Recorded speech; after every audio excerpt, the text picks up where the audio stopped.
Nah, he was living in Dallas. He moved out here. Yeah, he was like Lil Flip or something.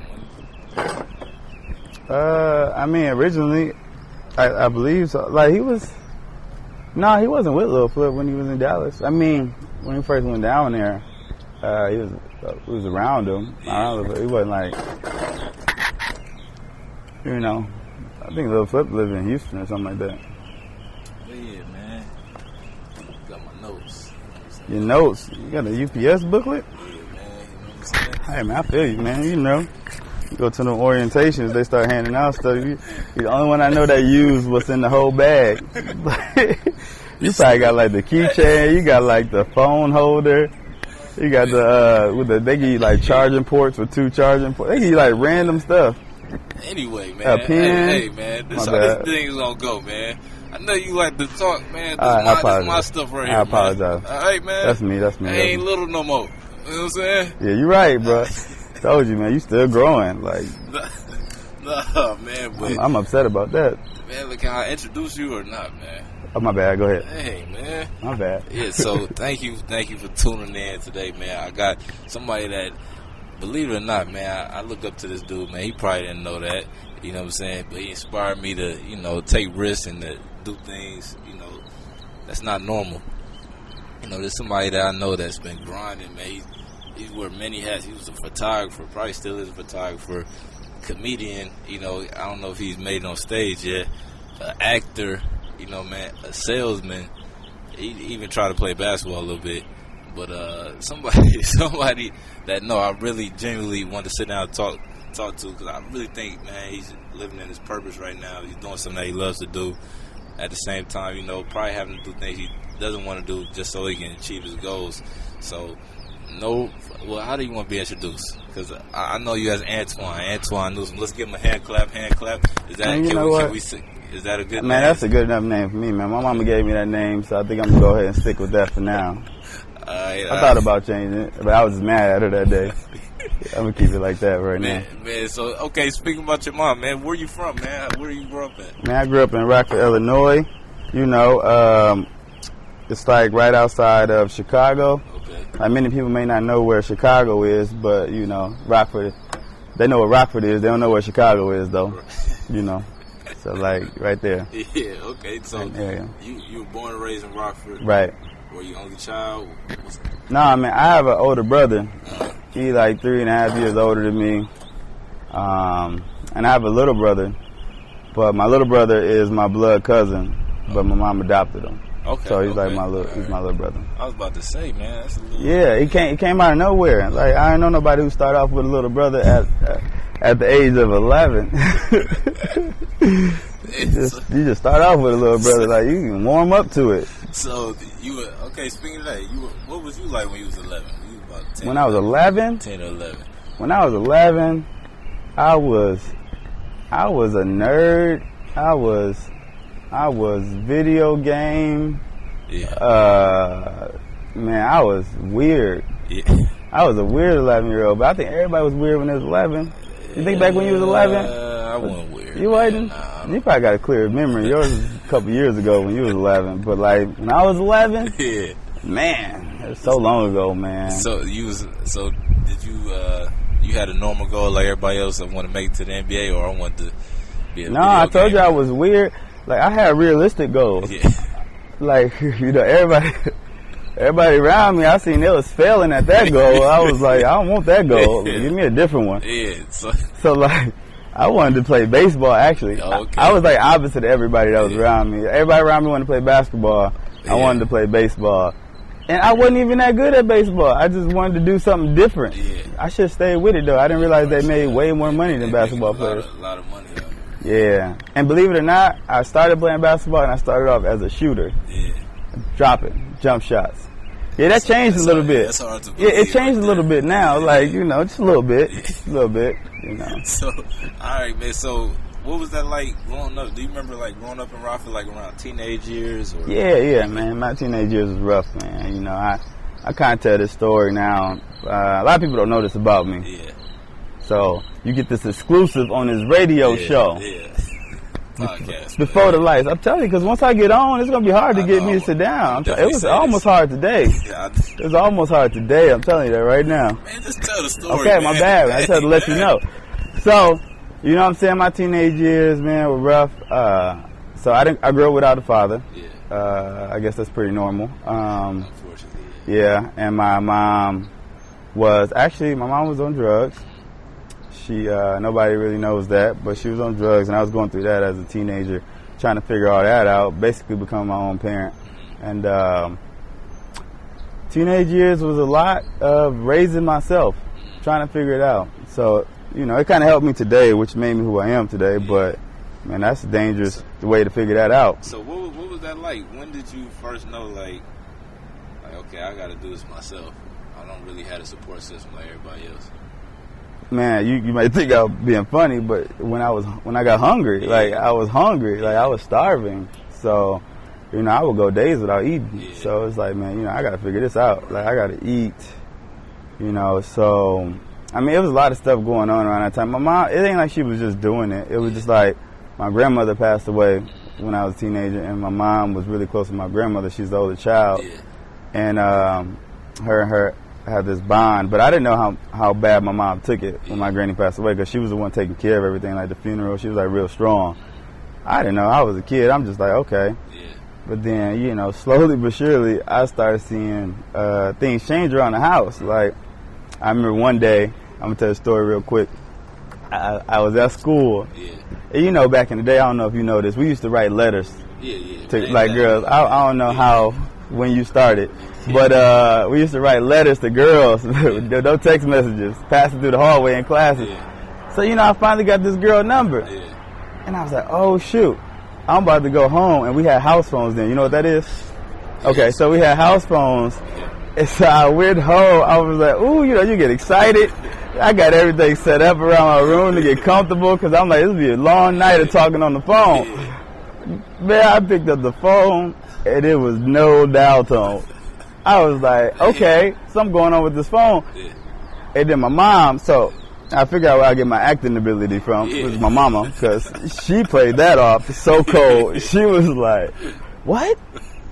Something wrong with the phone? And she looked so concerned. I was like, yeah, Mom, you don't know what's going on? You ain't picked up the phone all day. I've been at school. Like, who you been talking to? So she was like, I'm going to call the phone company right now. And then, not even thinking about it, like, you probably didn't think about it now. Like, you didn't even think about it now until it just hit you. I did. I just went in my room. I was like, okay.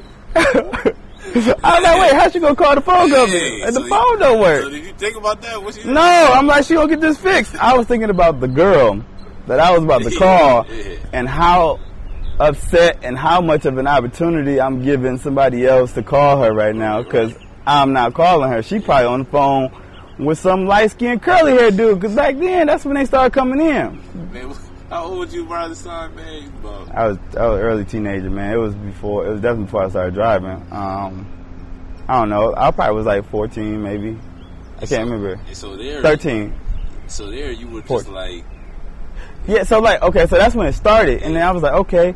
But then slowly but surely things started getting cut off in my house. Like, the cable got cut off. Yeah. You know, all I was watching was That 70s Show. Because that was the only thing. Came on. What? Yeah, you're right. Man, food started getting scarce in the house. My mom was home more. Yeah. I asked her what's going on. She said it was slow at work. I didn't know she really, like, got let go from work. Yeah. You know, I'm just believing everything she's saying. Yeah. And, you know, this time is when she started doing the drugs. So things started getting turned off in the house. I guess she got fired from her job because she fell asleep on the job or something like that. And it was, you know, it was crazy. So it was something I had to deal with at that time. So by the time I hit 15, it was at its peak. Yeah. It was at its, so a year later, we didn't have water. Like, have you ever not had water? I had cold Like, water, cold water. Like, you ain't had water, running water. Like, I ain't trying to make this like a sad story, because I ain't trying to get to my testimony and all, but we gonna get there. My goodness, man. Like, you don't appreciate running water till you not have it. Like, imagine, like, touching this table and getting your hands dirty. Yeah. And then trying to go wash your hand and be like, dang, the water don't turn on. Like that's when it really hit me, you know, so. So, in that, was it any, like, because a normal teenager probably would have been sad, you know what I'm saying? Probably would have resulted to the, streets or something like that. Was it any of that in you, or was it just like, I gotta deal with it? I figured it out. Nah, man. I wasn't that tough. Like, I didn't just think that. Like, honestly, it was a gift and a curse that my brother didn't like me. My older brother, he really wasn't messing with me like that. Because my older brother was cool, man. Like, he had the looks. The girls liked him. He dressed good. Like, he was smooth. But that, can I say the N-word on here? Yeah, okay, that nigga. That nigga was so irresponsible. Like, he ain't mess with school. He didn't like none of that stuff. So I was the opposite. I was a nerd. I didn't even care about like how I dressed. I was just like, I used to think about everything. So he didn't like that. And he was running the streets and stuff like that. So I just didn't want to be like him. I just was like, whatever. I don't even care. So I could have ran the streets. I mean, I feel like that's what most people's options are, or that's what they think. And like, it looked good because you taking care of yourself. Everybody like you. You fly. Something was telling me, I don't know what it was. Like, just keep like pushing through. Like, you gonna figure this out. And it was getting harder and harder, man. Like, but it ended up working out for me. Yo, I think that's crazy because I met you around when you was like, 16, 15? Yeah, you met me when I was going through it, but you didn't know. That's what I'm saying. So how does that even, because you meet people now, they on Facebook with their problems, they, you know what I'm saying, you ask like, man, and it's like, yo, how did you, at that age, just when you around people, man, you just like how you are now, that's how you was then. Like, how did you do that? Like, man, you didn't want nobody to know, or it was like, okay, so back then all we had was MySpace, so we didn't have to really worry too much about that. But no, man, I don't know, something, I always had confidence in myself, so it just was like, I really don't know, man. I think it's just, I've been asking myself this question, even like Jeremy asked me this question. He was like, man, like, I don't know how you did it. I don't know. It's like something from God, man. Like, God put something in me differently to think differently and just like persevere. And I don't know what it is. Like, and so even in that time, were you like still able to like dream or have goals in that time? I did, man. I always had dreams and goals, and I always moved like what I thought was a positive direction. You know what? Honestly, like, what helped me out a lot was a lot of people around me was messing up.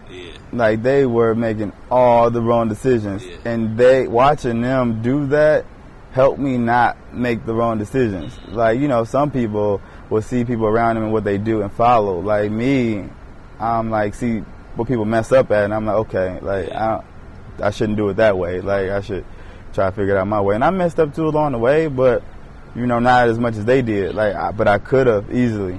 Like, you know what I'm saying? So, and I feel like I got saved. I got lucky.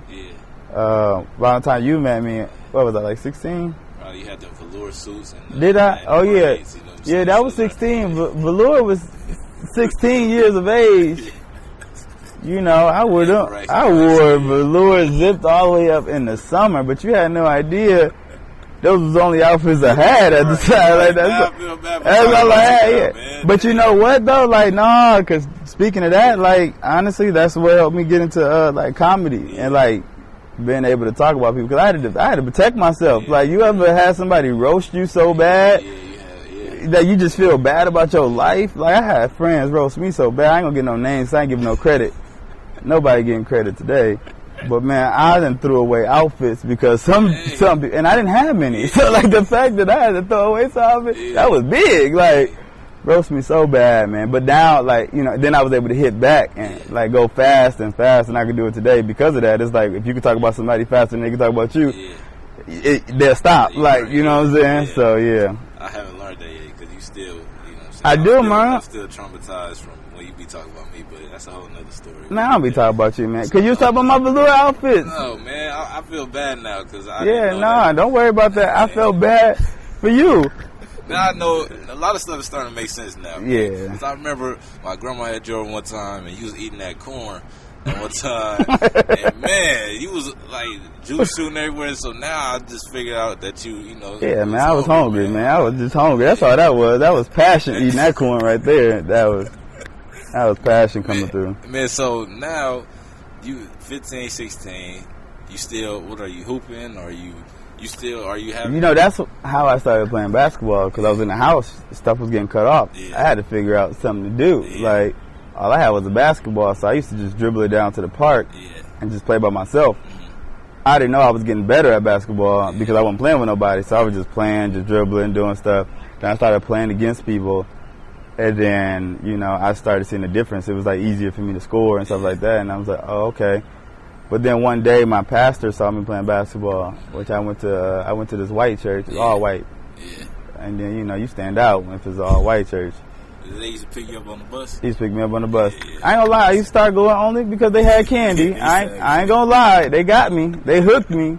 Yeah. But I was there. Yeah, I don't know they get away with that now, man. Man, well, you know, hey, whatever gets you there. Like, I got the message once I got there, but, like, that candy is what got me there. That was the motivation. Right. And the motivation to get saved was the candy. My pastor was like, you know, when's your game? I want to come see you play, man. You real good. And I told him, I was like, he was the first person I ever told my situation. I just was like, I don't play for nobody. He was like, why not? I don't know what came. I just told him. Yeah. And then that moment, like, changed my life. Like, he found a sponsor for me to go to that private school. Mm-hmm. It was my junior year in high school. Now, mind you, I was getting straight A's in high school. Straight A's. Like, to the point to where my homies was mad at me because I had classes with them and I'd be out kicking it with them all night.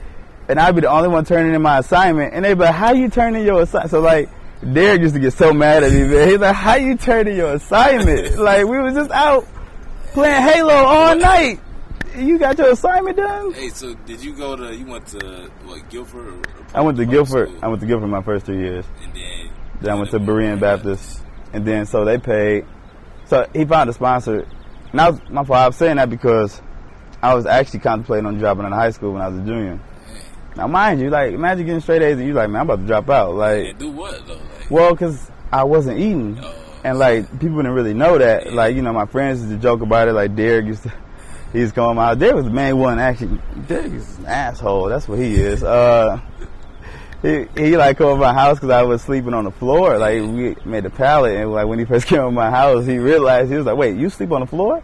And when I tell you that he didn't say nothing at that moment, but when I got to school the next day, and he said that in front of everybody, he said, this nigga sleeps on the floor. Man, I was like, oh, shoot. That's your friend, man. Bro, when I tell you, I was so hurt. I ain't never been so hurt in my life. Man. And I had to play that. I had to walk away. I was just like, man, this nigga right here. But, like, that's what we did, though. We wasn't thinking. We were just like, whatever's funny, we gonna say it. We didn't imagine what somebody was really going through. Because he was fat. He was going through his own problems. I was talking about him, too. I was talking about him all the time, his fatness, but we didn't realize we changed each other's lives. Actually, like, he's skinny now. I'm bad. I'm sleeping in beds now. Like, but you know, he didn't know what I was going through. But anyways, like, I was about to drop out because I wasn't eating. But then that moment saved me because he found a sponsor for me, and I actually found a place to live because I was actually sleeping from, like, floor to floor. Like, nobody really knew that. Like, I was sleeping from house to house. And so I moved in with these old white people. They was like 80 years old. They was married for 50 years. I met them the day I moved in. It was this little black boy. I had a do-rag on. And they were living in the country. So, you know, they 80 at this time when I was a junior. So that was many, many years ago. So just imagine what they went through in their life. Like, you know what I'm saying? It's like, so, you know, I moved in with them, and we learned a lot from each other, man. Like, I learned a lot of core values from them. It's like, you know, they used to eat dinner together. I ain't never ate dinner with a family before. You know, before I ate that corn with y'all. But, like, sat down with the family, they was like, come up. Like, we sitting there. He, like, on the left side of me. His wife is across from me. Mr. and Mrs. Whitford was their names. And, like, weird, like, this teenage boy from the hood and these two older white people, like, what can we talk about? Like, it was so, but they were just, like, it was normal, like, just talking. And they were really taking me in, like, learning basically my culture and about me, and I was learning to them, like, they used to do like, man, we just learned each other. Like they knew I like watching sports, so when they go to bed at like 6:30 at night, which is like their bedtime, they'd leave the TV on like Sports Center. Like his wife, like just the way they worked as a unit, I learned, because I'd never seen a marriage and like how it works like that. Like, cause my mom had never been like in a marriage like that, and you know, my culture just going around, I'd never seen it work like that. True, so like it was like I was mind blown. So like she would stay home, and I'm not saying I would want it to be like, but like she would stay home and the house was hers. Like she took care of everything in the house. She made sure he was good. He'd just go out for the day and make the money, like work. Come home, he knew it was hers. He respected her and like what she did in the house. Like he made sure he provided, and she like made sure he was okay. She made him breakfast, dinner. Like it just was like a system in the way it worked, and it was happy. It was married for 50 years. Look, I can't even be in a relationship for 50 days. Like 50 days, and they was married for 50 years. I'm like, oh my. I was like, you're not bored. I was like, you're not bored? You don't want to. You ain't never thought about. That's my fear. I just feel like that'd be boring, man. You ain't never thought about just like seeing what something else was like. I ain't want to get too descriptive. Like you ain't never thought about. He was like, huh? I was like, never mind.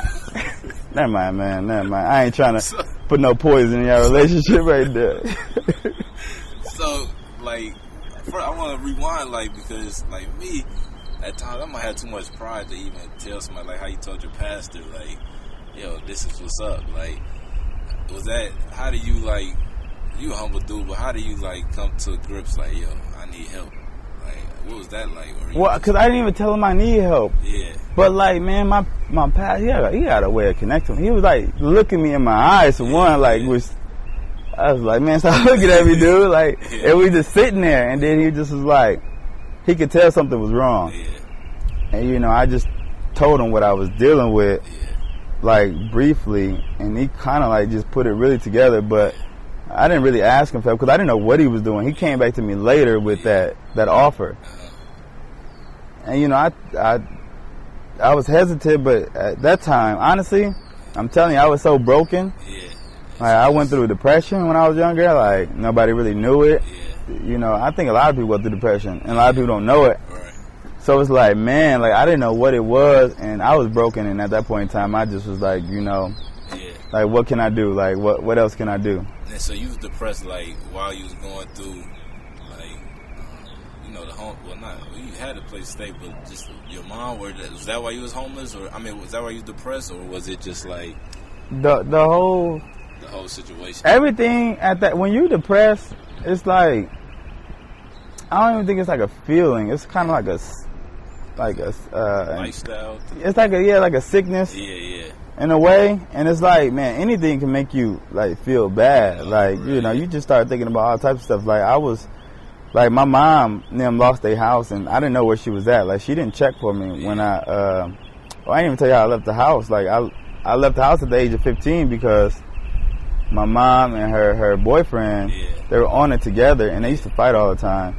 And at this point in time, I'm bigger now, so it's like, you know, he did some real like crazy shit to my mom, and I stood up, and you know, I stood up to protect her, and it was his house. He told me I can get out his house, and I ain't going nowhere, like, you know. But then, like, she was so gone, bro. She was like, just go, Twan, just go. And like, when I tell you, it was just really super dramatic. And then when I tell you, like, I looked at her, I was like, you serious? I'm trying to, you know, protect you, help you out. And she was like, just go.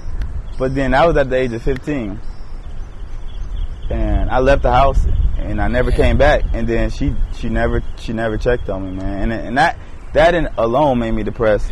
Because I'm like, damn, like, your mom is supposed to be at least the person that cares about you the most. And like I said, I'm not trying to make it all sit in the middle or whatever, and like, make nobody feel bad for me. Like, that's why I haven't really told nobody this story. Well, we're gonna get to the good part too. Yeah. So, like, you know, and at that time I was going through, you know, that, and then, like, I would see, you know, families together. Like, even when I was at church, at the white church, I would see the mom and the dad with their kids. Like, seeing that is a happy sight.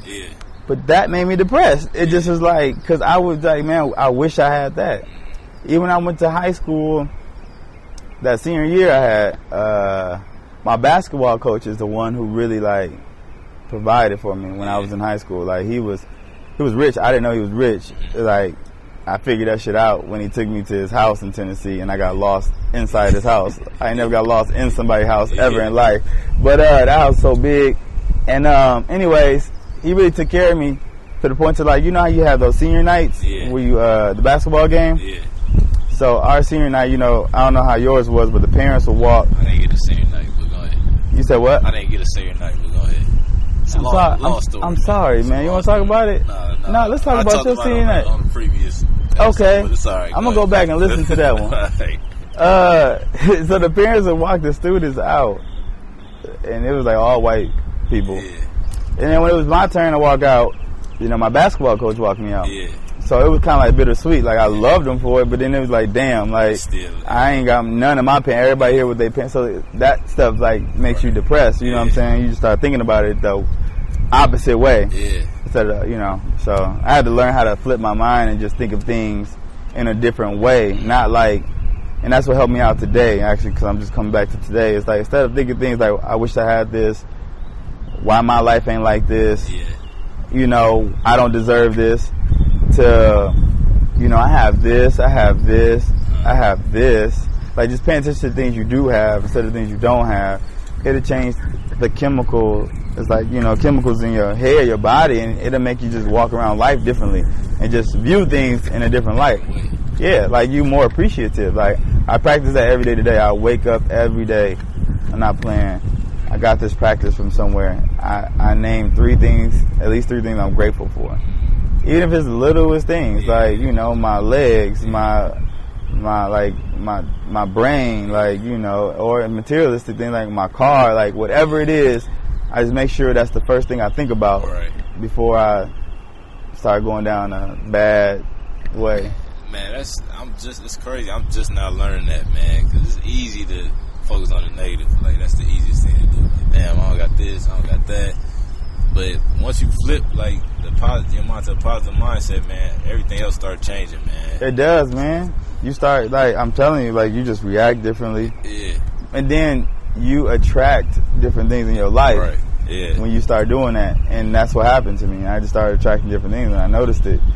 And, you know, it worked out for me. But that was a real pivotal change. I don't know what would have happened if my pastor wouldn't have did that day. I really don't know. I think you still would have been all right, man. I would like to hope so. Like, you know what I'm saying? I feel that way, but, you know.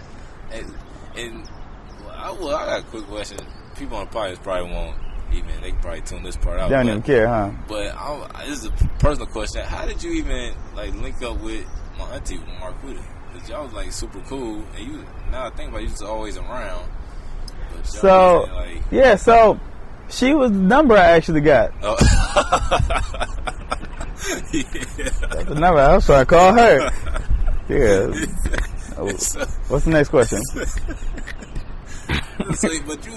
But it never was really like that. I know. No, it wasn't. She was super cool, man. Like, she was funny. And you was just always around. I don't understand that. Like, well, because y'all used to pick me up. I mean, I couldn't just come around. Like, her, like, we was cool. Like, I'm telling you, I was in the house all the time. Yeah. So, like, she was a person that I used to talk to all the time. Yeah. I used to talk to her all the time. We used to talk about everything, and we just became, like, best friends. Like, like everything. So that's pretty much how that happened. Yeah. Cause my granny, she don't like a lot of people, man. But she showed they used to always have you over, man. So I like your granny too, man. Yeah. Like, she dope. Like, she's super dope. She caught the Holy Ghost one time. She scared the mess out of me. She scared the mess out of me, she boy. Known for that, man. Yeah, I had so much. I was scared. So the respect was at the highest level at that point in time. Yeah. But yeah, I miss her, actually. I ain't seen her in a long time. But yeah, man, super cool. I mean, because I guess I wasn't on that. So that's probably why she liked me. Like, I wasn't trying to, like, you know, get with her daughter or nothing like that. It just was like, we was cool. And she probably felt that. I mean, you know, like I said, I had a good spirit, good heart. And I think people felt that. So that's why, you know, people will, if you got good intentions, man, it'll come through. Right, it'll come like, you know, you can tell when somebody, like, awesome. Yeah. So, like, you really can tell that. You can feel it. So after high school, you finished up, you graduated from the private school. Mm-hmm. What was you back? What, you still living with? No, so I graduated. Peace.